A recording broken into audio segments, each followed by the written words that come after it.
I woke to the low hum of a machine and a ceiling I didn't recognize. For a moment, I thought I was still dreaming until the ache in my ribs reminded me I wasn't. I'd been in a coma. 3 months, they would later tell me. But the first thing I saw wasn't a doctor or my family. It was an empty room. No dad, no brother, no one. Just a single folded note on the tray beside my bed. 5 words in my father's handwriting. We stopped paying. Good luck. I thought that was the end. It wasn't. The nurse told me later. I cried quietly the way people do when they're too weak to sob. I don't remember the time passing. All I remember is staring at that note, reading the 5 words over and over until they blurred. We stopped paying. Good luck. My father's handwriting, sharp and controlled the same handwriting he used to sign bonuses for people who barely knew him. Not the handwriting of a man who once carried me on his shoulders down our street in Seattle. Not the handwriting of someone who stayed. When I finally blinked the sting from my eyes, the silence around me felt heavier than the machines. I'd grown up fearing silence. In my house, silence wasn't peace. It was the warning before a storm. After my mother died when I was 18, silence became the language Veronica spoke fluently, cold, polished, calculated. She never yelled. She didn't need to. She could make you feel like you didn't exist just by turning away mid-sentence. My father absorbed it. My brother, Landon, mimicked it. And I learned to fill the silence with work. 15 years of building systems no one knew my name was behind. 15 years of ghostwriting proposals, designing frameworks, coding structure deep in the architecture, while Landon presented them to the board with a smile. It's a family effort, he'd say, tapping my shoulder on the way out of the room like that counted as acknowledgement. Meanwhile, my office was a converted storage closet on the lower floor. No windows, 2 flickering lights, a chair that leaned slightly to the left. I told myself it didn't matter as long as the work was good, as long as I knew the truth, as long as someone somewhere would eventually see me. But lying there in that hospital bed, ribs, aching lungs, burning with every breath, I finally understood what my mother must have felt near the end. She saw the truth years before I did. She saw how small they would try to make me, how easy it would be for them to erase the girl who looked too much like her. Maybe that was why she spent those long nights in her study with Daniel Price, leaving behind stacks of sealed envelopes I was too young to question. Maybe she knew I wouldn't be protected once she was gone. My breath hitched as the door clicked softly. A shadow moved. For a split second, hope flared, some foolish part of me still expecting my father. It wasn't him. A familiar voice broke the stillness. Caroline. It was steady, measured professional Daniel Price, my mother's estate lawyer, the last person I expected and the only person whose presence didn't make my chest tighten. He stepped inside with a careful gentleness as if approaching a wounded animal. Behind him stood a man I had never seen, tall, sharp suit, a posture that suggested he sized up every room before stepping into it. His gaze flicked over me, not with pity, but with recognition. Like he already knew who I was, or who I used to be. Daniel pulled a chair beside my bed. I'm glad you're awake. We've been waiting. Not my father, not my brother, not my stepmother, but Daniel and this stranger in a tailored jacket that didn't quite belong in a hospital room. My voice scraped out. Where's my family? A beat? Daniel's jaw tightened. The stranger's eyes lowered. No one spoke. I already knew the answer. Daniel cleared his throat. Caroline, this is Ethan Ward. He's been advising on certain matters regarding your mother's affairs. A subtle exchange of glances passed between them. Something coordinated, something urgent. Ethan stepped forward, offering a nod. I've reviewed everything connected to your work and your history with the company. I'm here because the next 72 hours will determine your future. I blinked, confused. My future? Daniel exhaled a slow, steady breath, the kind he used when preparing to deliver something heavy. Your father is planning a complete restructuring. The board meets in 3 days at the Tech Summit in San Francisco. As of this morning, he intends to remove you from all strategic authority. My pulse pounded in my ears. I don't have authority to remove. Ethan's expression didn't change. That's the point. They've been erasing your footprint for years. Your accident gave them an opportunity to finish the job. My fingertips curled into the sheet. Finish. Daniel reached into his briefcase, pulling out a set of neatly clipped papers face down. He hesitated before flipping the first page. Richard filed documents declaring you mentally incompetent. Permanent. He signed them yesterday. The room swayed. Ethan leaned in slightly. He expects you to be gone physically, legally, professionally, but he doesn't understand something. I lifted my eyes to him. His tone dropped steady, deliberate. He thinks you're powerless because you're lying in this bed. He thinks you don't matter. He thinks you won't fight. Daniel's voice followed calm but edged with something fierce. But Caroline, your father made a mistake.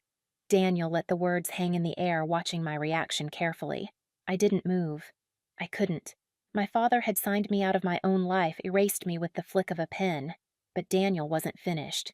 He didn't just abandon you, Caroline, he said quietly. By declaring you incapacitated while you were still legally protected, he triggered the one clause your mother left behind. My breath caught. Clause Daniel nodded, opening a slim leather folder. Inside were a few sheets aged precise and unbearably familiar. My mother's handwriting curled at the bottom of one. She knew what might happen. He continued. She saw how things were shifting even before she got sick. She created a trust, one your father never had full access to, and tied its activation to a very specific condition. Ethan stepped closer, his voice calm but charged. Abandonment during medical incapacitation.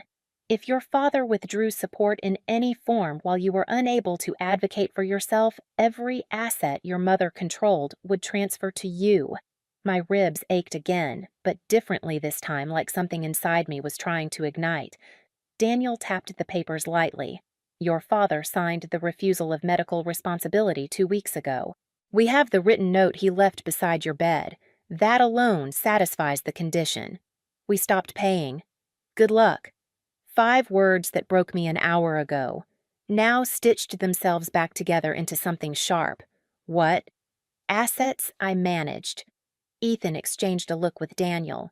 Then he answered bluntly, nearly $1 billion in combined holdings, and voting control tied to your mother's shares. The hospital room tilted, but not from weakness, from clarity. For the first time since waking, I felt my spine straighten against the pillows. My father thought he'd buried me. Instead, he dug his own grave. But a trust doesn't wipe away perception, Ethan continued. The board thinks you're still the girl in the converted storage office, the one doing back-end work no one sees. They won't accept your authority on trust alone. You need proof. You need a plan. Daniel closed the folder and slipped it back into his case. That's why we're here. You have 72 hours before the summit. If Richard announces the restructuring there, undoing it will become a nightmare. We have to move now. I swallowed hard. I can't even walk across the room. You don't need to, Ethan said. Not yet. You just need access. He reached into his jacket pocket and placed something small and heavy beside me. A security badge, my photo, my name, and an authorization level I'd never seen in my life. My mother. My voice was barely a whisper. Daniel gave a small, sad smile. She had it made years ago. She wanted you to have full access when the time came. She trusted you to do what she never could. I looked at the badge, the edges catching the thin hospital light. I wasn't powerless. I'd just been asleep. The suite overlooked downtown San Francisco, the city lights flickering like signals from another world, alive, indifferent, moving on without me. I sat on the edge of the bed while Ethan connected his laptop to a secure terminal Daniel had arranged. The glow from the screen washed over his face as lines of access logs and archived internal reports began pouring in. My mother built this, I whispered. Every line of it, Ethan said, and she left every door open for one person only, me. Even in my exhaustion, something tightened inside my chest, grief, pride, fury, all braided into one cold thread of resolve. We collected everything payment records tied to projects I had built drafts with my metadata task logs showing I'd completed workflows Landon claimed as his own and strategy models that matched my original structures. Hours slipped by, the sky turning from black to steel blue. Daniel stepped out to make calls, leaving Ethan and me in the hum of servers and quiet concentration. "You know what's going to happen when you walk out there, right?" Ethan said without looking up. "I know exactly what's going to happen." He finally met my eyes. "Good. They've underestimated you for years. Don't give them a second to recover." By sunrise, the war room walls were covered in sticky notes, printouts, and diagrams. A timeline of betrayal, a map of truth. And in the center, my mother's trust clause circled in red ink. 72 hours collapsed into preparation coordination and moments of stillness where I could almost hear my mother's voice. "Don't shrink for them, Caroline." She used to say that on late nights when I worked quietly at her desk while she coded beside me. When people erase you, you don't disappear, you sharpen. By the morning of the summit, I was sharpened to a point. Daniel arrived first, straightening his tie as he walked in. "The board members we spoke to are ready," he said. "They won't act without you showing up in person. Richard has no idea." "Good," I said, slipping the badge into my pocket. "He doesn't deserve warnings." Downstairs, the hotel lobby buzzed with executives, analysts, reporters, people who had once walked right past me without a glance the same way my family did. I moved through the crowd silently, Daniel and Ethan flanking me like quiet sentinels. But before we reached the main hall, someone blocked our path. A tall man in a Navy uniform, the summit's head of security. His badge, Martin Cole. "Miss Mercer," he said softly. Daniel stiffened. Ethan narrowed his eyes. But Martin raised a hand. "I'm not here to stop you," he said. "I'm here to give you something." He reached into his jacket and handed me a small worn notebook, pages creased and covered in careful handwriting. "I work nights," he said. "For years I saw you in the building. You'd come in late, leave early, always alone. I kept notes because, well, someone should have." I flipped through it. Dates, times, rooms, observations, proof I existed in the shadows they forced me into. "Your brother was in Aspen the weekend he claimed he finished that defense project," Martin continued.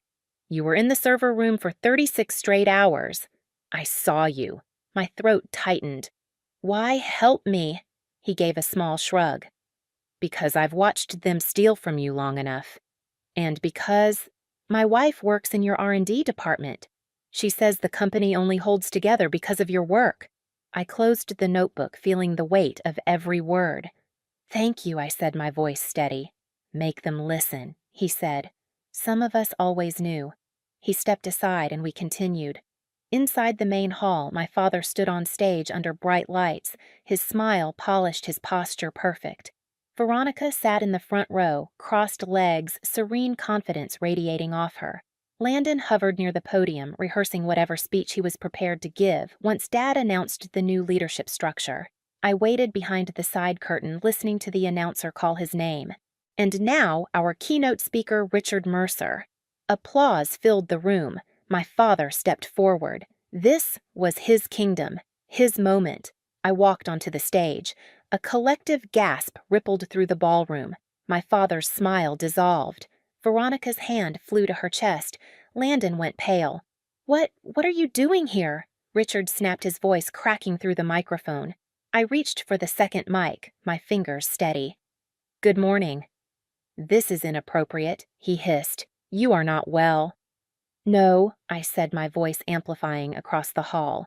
"What's inappropriate is declaring your daughter mentally incompetent while she's unconscious.